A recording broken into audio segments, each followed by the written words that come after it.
Hi, welcome back to Rapid Films. Today we will be recapping an action thriller movie from 2019 and you have to guess the name in the comment box. Please comment below after watching the recap to give us the feedback. Let's begin. In the beginning of the movie, we are shown a woman and a man on a date by the pool. Based on their conversation, we learn that they are both lifeguards at the park and their names are Cindy and Brad. After their shifts end, instead of going home, they linger around the premises to spend time together and cozy up on the top of the water slide. Not long after, a figure carrying a machete comes up to them and brutally murders the two. Sometime later, the 2018 graduating class of Valley Hills High Schools are planning to hold their graduation event. They plan for the event to take place at the water park called Wet Valley. The idea was spouted by Alice, a Valley Hills High School alumni, who was also the one who came up with the entire event. Much like every other graduation event, all the seniors are excited about spending time together. Not only that, they would get to swim and ride water slide. They also plan to stay at the water park for 3 days. It is now that we get introduced to our protagonist,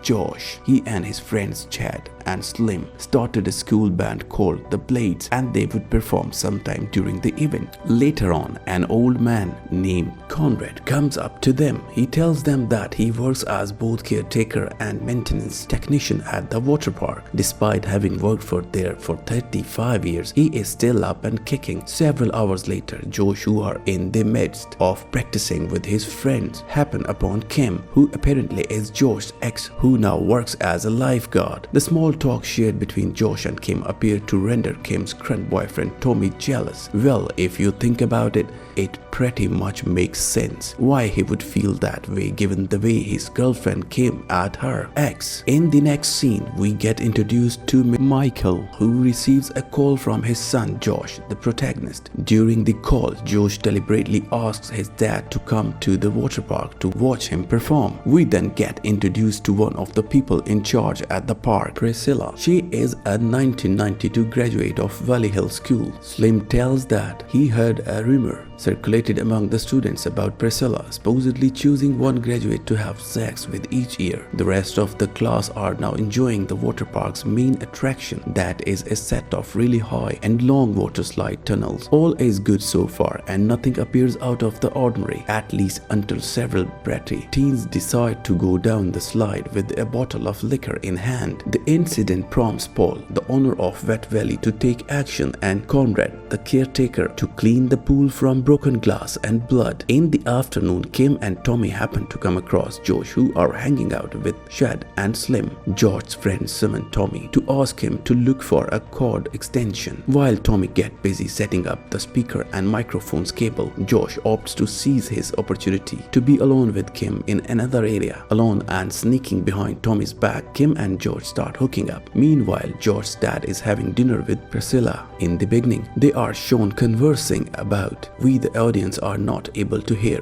what they are saying at first. Based on their conversation, we learn that Priscilla is the wife of Paul, the owner of Wet Valley, while Michael, aka George's dad, is shown as a wealthy man in the area. During the dinner, Michael voices that Paul does not know that he is got something good sitting right in front of him. Some time passes and now Josh and Kim are walking up to their friends as it is almost time for his band to perform. Several classmates are watching them from afar and one of them says that something is going to happen to them. The seniors are now enjoying a performance by the Blades, who are performing 80s hits. Kim, who is watching, pretends to not like Josh singing and condemns the loud noises their instruments make. Josh's dad and Priscilla tend to watch Josh perform. Up until this point, Tommy is still unaware of the fact that his girlfriend cheated on him, but then it turns out that one of the seniors had recorded Josh and Kim hooking up and has now shares the video in the seniors group chat. Tommy sees the video and gets understandably furious. He runs up to the stage and beats Josh in front of everyone. Things escalate even further when Priscilla catches her husband cheating with Alice, the girl in the beginning of the movie. Later on, Michael walks up to his son Josh and tries to calm him down. He then asks Josh's opinion about his idea to purchase the water park. unbeknownst to them, Alice is eavesdropping and heard everything. She proceeds to find Paul and reprimands him for negotiating to sell the water park. Alice, who is Paul's mistress, is insecure as she feels that Paul might leave her after receiving the money he earns from the negotiation. The drunk Paul assures her that there is no way he would sell the water park as it is his only source of income. Several hours after, all the seniors are resting up for the night and no one is out and about except for one person who breaks into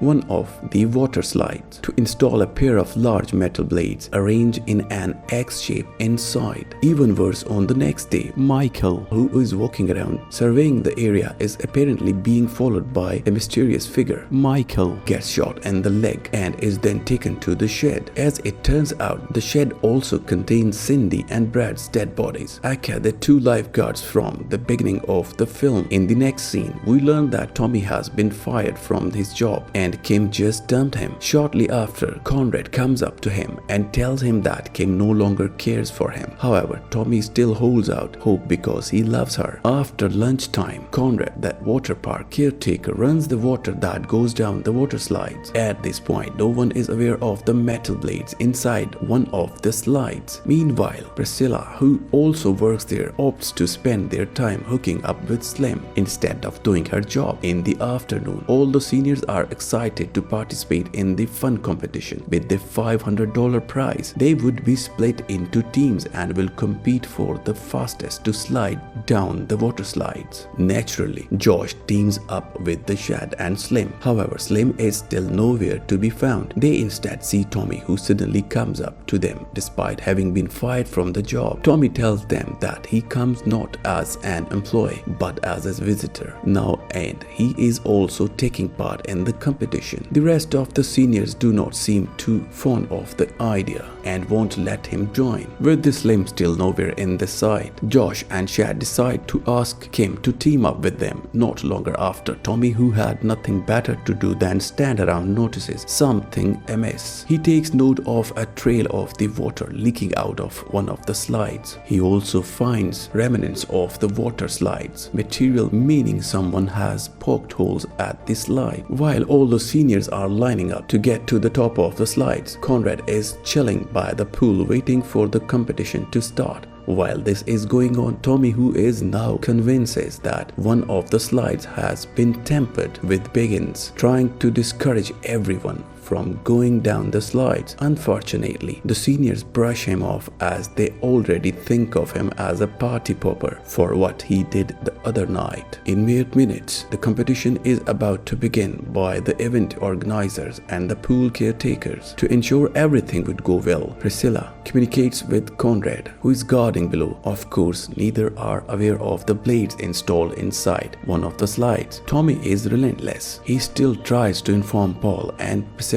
that everyone's in danger. Unfortunately, nobody believes him and the competition commences. One of the annoyed seniors even pushed Tommy down the slide. At the same time, three girls are going down the same slide, and as expected, they are instantly mutilated by the blades. Below the water coming out of the slide, number 3 has turned red, followed by the mutilated limb sliding down. The rest of the visitors shriek in horror, while Conrad sprains his ankle while he rushes down his lifeguard seat. Meanwhile, Tommy, who was pushed down the slide earlier, has now almost reached the metal blades. He has no choice but to cross his fingers and hope nobody else slides down after him. At the same time, Conrad immediately tells Priscilla to stop the competition, and just so happens their walkie-talkies are not working properly. Hence, Priscilla remains blissfully unaware of the chaos below and instead invites Paul to slide down. Paul takes the doomed slide number 3. Josh now rushes upstairs and asks everyone to stop going down the slides. Paul, who is in the midst of going down the slide, proceeds to try to keep from sliding down further. Meanwhile,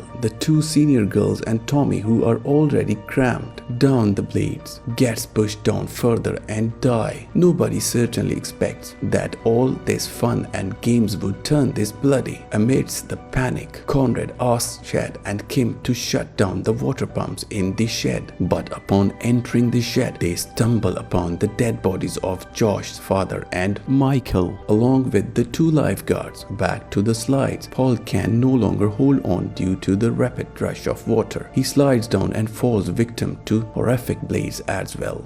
Following the massacre, Josh is informed by a lawyer that his father has left him quite inheritance. However, one thing his father has not yet finalized is the purchase of the Wet Valley Water Park, which he had planned to demolish to make space for a $20 million shopping complex, since Paul, the owner, died in the incident as well. That makes Priscilla the sole recipient of the money made from the transaction. The film ends with Priscilla smiling, followed with her memories showing her was killed at this park years ago, with no one was even bothered to help him. She witnessed the entire thing when she was still a girl, and we can conclude that the culprit behind all the 2018 tragedy is Priscilla. She most likely concocted an elaborated plan, perhaps as a form of revenge and simply to gain an inheritance.